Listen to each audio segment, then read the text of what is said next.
Bonjour à tous, chers internautes. Donc, nous allons aujourd'hui parler de l'éclairage automatique euh, qui fait partie de l'intelligence des objets, appelé en anglais Internet of Things, et qui va concerner, par exemple, tout ce qui est gain économique d'énergie.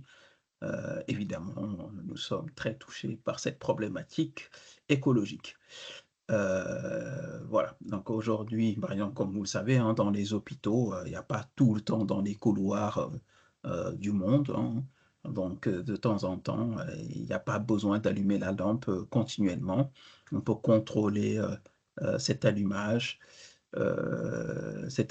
afin d'optimiser donc, afin d'optimiser, finalement, le contrôle afin d'optimiser donc l'éclairage et donc la consommation de courant et donc la facture au bout du rouleau et bien sûr, protéger aussi la planète, voilà, des déchets inutiles. Alors, comme vous pouvez le voir, bon, je vais vous montrer une autre, comme vous pouvez le voir, hein, dans les autoroutes même, c'est la même problématique. Parfois la nuit, il y a pas de voiture, donc il y a pas de mouvement même, donc il y a pas besoin d'allumer continuellement les lampadaires. Voilà, je vais prendre un exemple, par exemple je pense que c'est en Chine, voilà, où on peut voir, l'utilisation de ce même phénomène, de ce même, système et comme vous pouvez le voir ici, bon, j'enlève le son, voilà, donc c'est la ville, hein, elle est éclairée, mais dans le domaine, voilà, dans le on est dans le domaine ici de l'automobile, du transport. Ce serait intéressant que s'il y a des lampes qui sont défectueuses, d'être informé. Donc là, il faut un lien électronique intelligent, c'est-à-dire intelligence des objets. Donc il faut un transfert d'informations de la lampe défectueuse qui intelligemment envoie quelque chose à un récepteur, probablement un téléphone ou une antenne. Et si c'est la nuit, beh, allumer la lampe, si c'est le jour, éteindre. Voilà et s'il y a des mouvements, même la nuit par exemple, beh, éteindre, voilà. Donc vous avez une borne ici, qui va relier, chacune des lampadaires, et ensuite l'envoyer en antenne qui, elle aussi, va envoyer l'information à un serveur auquel, est connecté un individu, voilà, pour, suivre un peu les mouvements. Donc, voilà. Par exemple, ici, vous avez une lampe qui est défectueuse, mais le plus important, déjà, pour moi, c'est que au moins que, en tant que, heu, ingénieur ou passionné de tout ce qui concerne donc, le domaine, électronique, de savoir au moins réaliser, heu, mmh, le circuit qui permet de rendre intelligent ces fameuses lampes.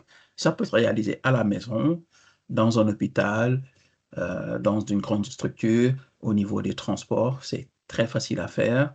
Je vais vous illustrer ceci. Voici un schéma très simple. Donc voici le schéma électronique juste pour une lampe. Donc vous avez bien sûr, ça peut se réaliser avec, un syst là, pour l'instant, il n'y a pas le système intelligent pour le transfert parce que, bon, il y a 2 manières de le réaliser pour être très clair.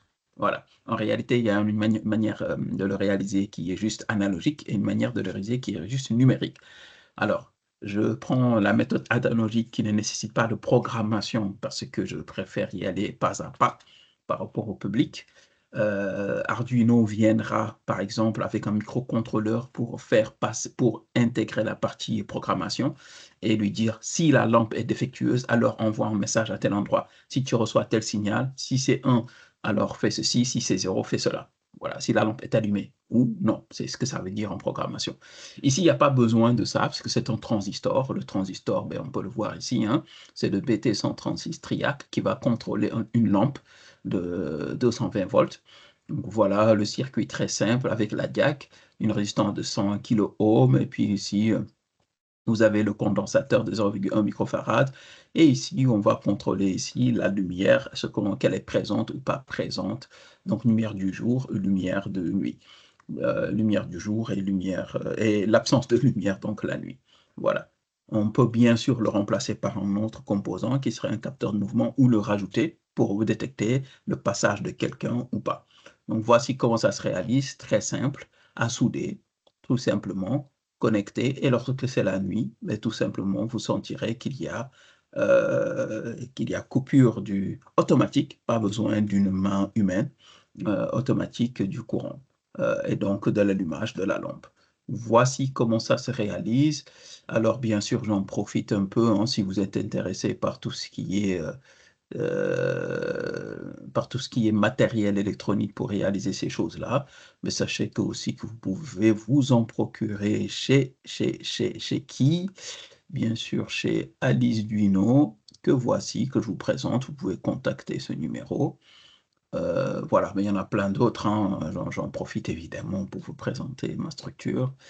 Voilà, donc on fait de l'électronique, de la formation, histoire que les jeunes scientifiques, les passionnés, voilà, quel que soit votre niveau et le niveau de difficulté, voilà, vous avez un interlocuteur de base et surtout pratiquer. C'est ça qui va nous permettre de rentrer dans l'ère technologie et bien sûr, comme vous le savez, les STEM sont très importants dans le domaine, dans le développement. C'est un pan du développement qui n'est pas à négliger du tout, parce que comme vous le savez, la technologie maintenant, c'est un peu ça qui est, voilà, qui tend à remplacer un peu, euh, qui tend à remplacer les humains, voilà, avec l'IA qui s'en vient. Voilà, bon, je m'en arrête là et nous reviendrons plus tard sur d'autres types de circuits ou d'applications. À très bientôt.